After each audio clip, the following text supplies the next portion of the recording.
Okay, so now it's time for fletching, and fletching is basically putting feathers on the end of your arrow shaft to create drag. Creating drag makes the arrowhead go straight, makes it go in a straight line in the direction that you want it to go. This is an arrow that I did a couple of years ago with a Kia Cook tip that I napped on here. And the fletching on here, I chose this one because it was really extreme. And what fletching does is you want to make sure that you get it from the same wing or same side, or that they're perfectly flat either way. If you're using the wing feathers, they're going to be curved, and there's a right wing and a left wing, and they're going to curve in different directions. And what the curvature does is it causes the arrow to spin in the air, which then creates kind of like rifling. So in the bore of rifles, there's grooves. In the bore of mini firearms, there's grooves that are cut in there, which causes the round of the bullet to spin. Putting a spin on the bullet helps the bullet go further and straighter, making it more accurate. And so that's what you want to be mindful of when you're using feathers as fletching on the ends of your arrow shafts. Some of the fletching, again, these are some examples of from turkey feather here, and they're from the same side. May not be the same bird, but they're from the same side. There is a curvature to them, and what I want to do is I want 3 of these that are going to be in the same curvature.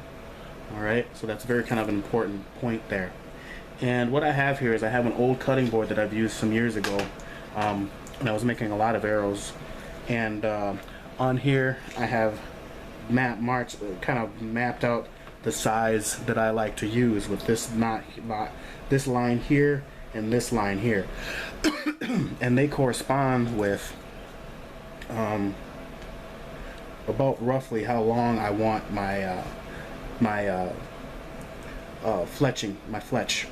Okay, so what I'm gonna do then is what I like to do then, and this is a turkey feather, is I'll take my cutting tool and really sharp piece of obsidian. To make this go real quick, I'm just using a utility blade, and I find the groove here, and I can pretty much just kind of split. Be careful, but I can split up the vein, the middle of this arrow, or excuse me, of the feather, and go right up the middle. And that's kind of a quick way to split these out all the way to the very tip, like so. And then now I have 2 possible fletches, but what will happen is they'll be on opposite ends, so I can't use these 2 together based on what I was just talking about. They won't match. As you can see, they won't match. Okay, so this would be for one, and this would be for another, but all 3 pieces of fletching need to be from the same side. Okay, they need to turn the same side. So what I have here now is I have some that I've already pre-made, and I can kind of match these up for the length and everything. So and then I'll pull out a ruler and get some exact dimensions for those of you that like that kind of thing. So I can kind of map this out, take my X-Acto blade and cut this. I don't discard this. This could be fletching for a smaller arrow or another different type of project. So I don't really need to discard that per se right now. And then on the other end, and then here, I'm taking off a bit of the feathers from the top there, like so. I'm taking these down, so we end up having it shaved like that. Okay. And then from the back end, I'm going to do the same thing. So I want them to approximately to be the same length. And there's people out there that are more exact than me, and that's fine. I mean, that's where you kind of get the last name Fletcher from. I believe it's an English last name, and I'm sure that's what that family did, was they made arrows and provided fletching for the arrows.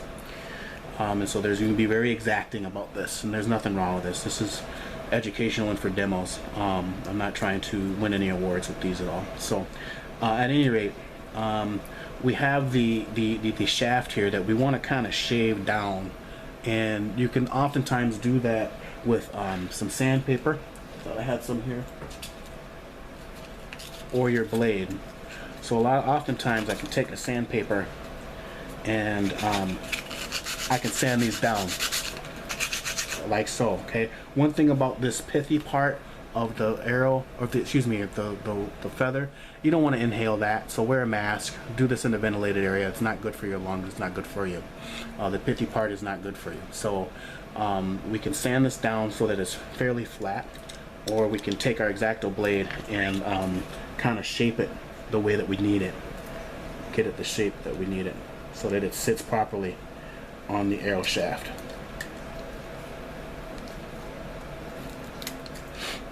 There's many different ways to split these the feathers. I keep saying arrows. And I've got a few videos out on the different ways that you can do this. And I'll include those, I'll provide those links if you want to view those videos. I don't want to go into all the different variations. I found over the year that just the construction of archery equipment is vast, and there's lots that we could talk about and go into, and lots of details, and I'm just trying to give a general overview, just something quick and dirty that you can do, something that'll work. When you get into the idiosyncrasies and the math and the science that's involved in it, and that's what being a boyer, which is a person who makes bows, is about. So it's a whole nother lifetime, whole nother vocation, I feel. And then oftentimes what I like to do is I like to cut a little bit of a point on each side like this. Okay. Just a little bit.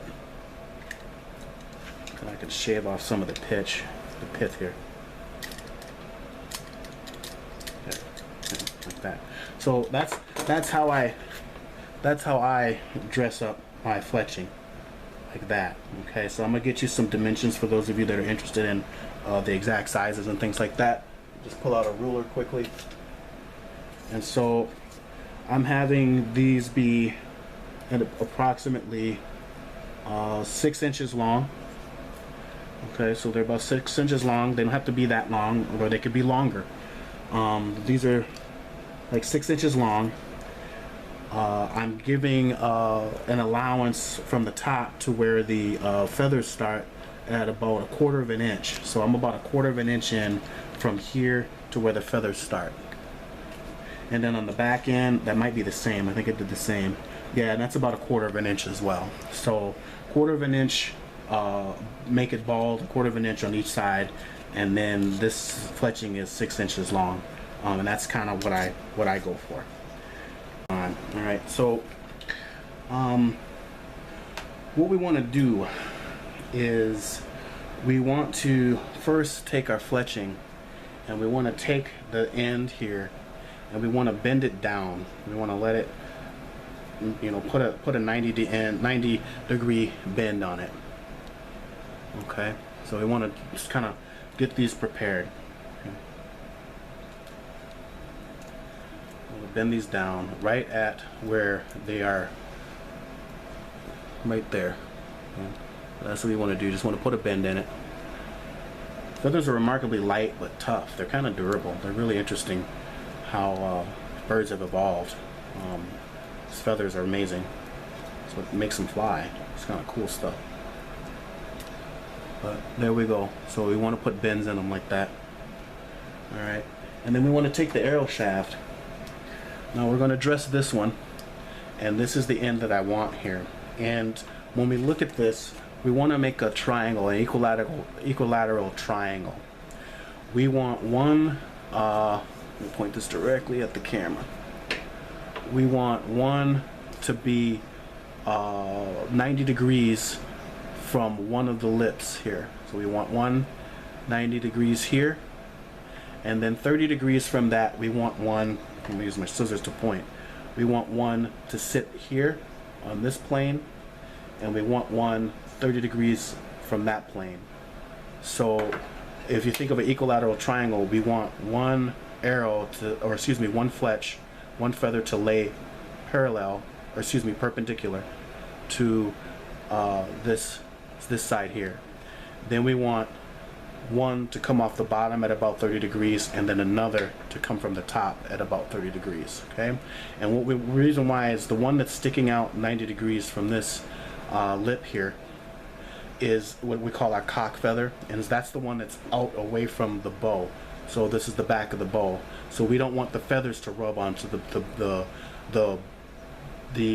bow, because what will happen is it throws the trajectory of the arrow off. So what we want to do is we want to have these two feathers on this side like this, so that they slide against the bow like so, and then the other feather is off perpendicular from it, so it's not being in the way.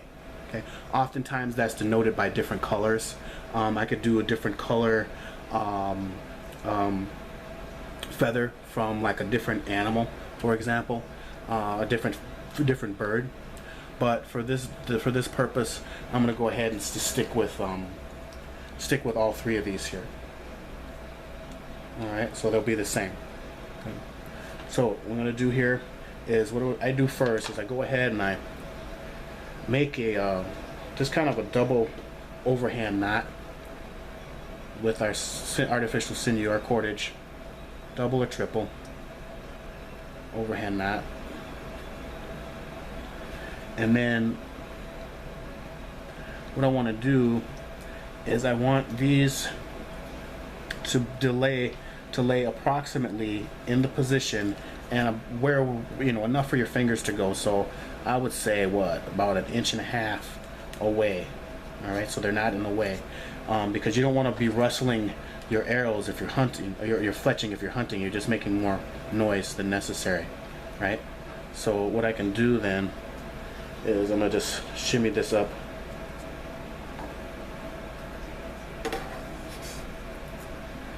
Shimmy this up the side here, and then I just attach that. Okay, and all I'm doing is just wrapping it around. Make that tight, okay? And then I want to make sure that this is the first one we put on. This is going to be our cock feather, so that's going to be perpendicular to one of the lips. And then I just go ahead and I just start wrapping like that. So start wrapping, and then we take another one and we seat it. Let's see, that's where it's perpendicular from, so we're going to seat it about 30 degrees next to it, like so. And I add a wrap to that.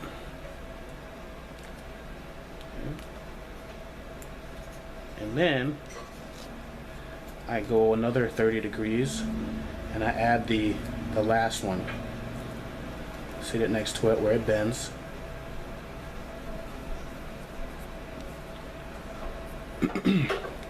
And I continue my wrap like that. So at this point I can start kind of wrapping these so that they are tightly bound in place.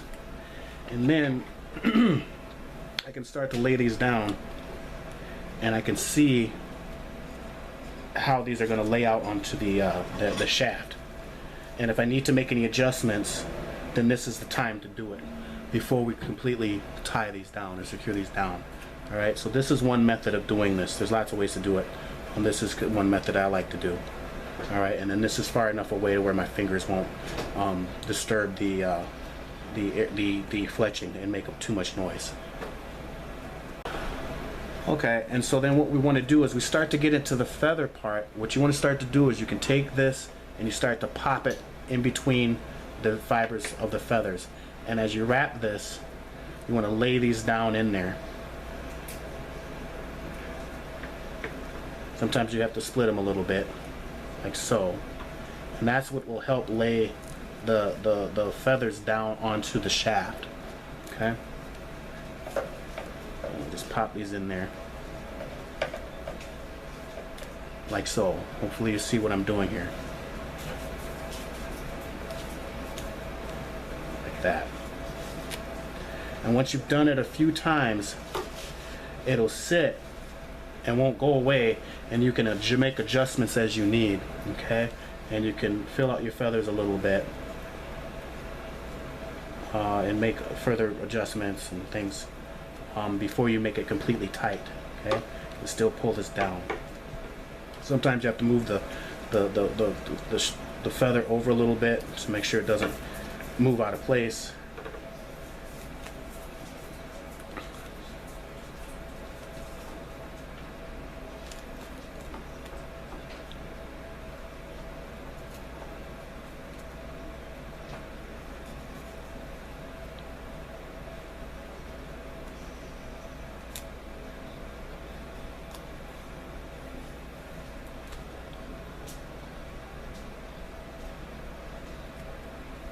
Okay, and then when you come to the end, this is just a good time to finish your wrapping.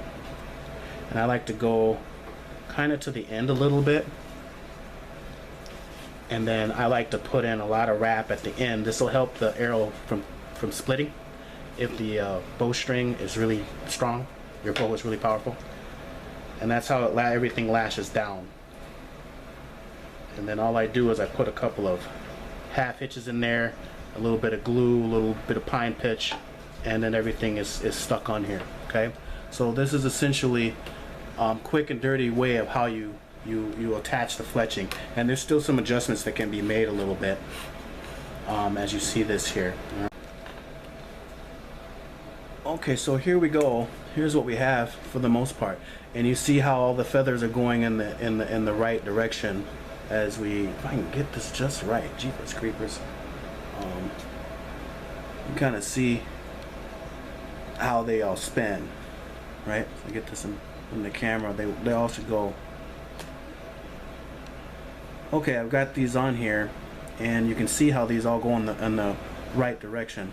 Okay, like so, and they're laid down there. All right. Again, not the prettiest job, but you know, I'm doing this for demo versus really concentrating on getting everything perfect. But this is for the perfectionists out there. I mean, you know, you just take your time and you do it right.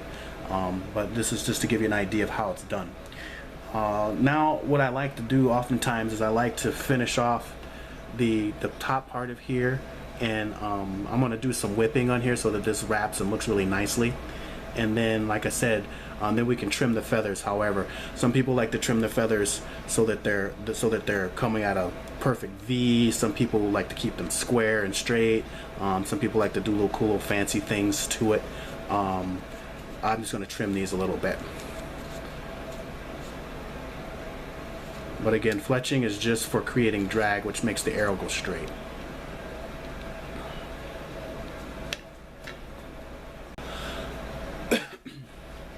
So here we go. After adding some common whipping to the tip here, to pretty that up, to finish that up, I went on ahead and trimmed the feathers so that they're a little uniform and not so rough looking.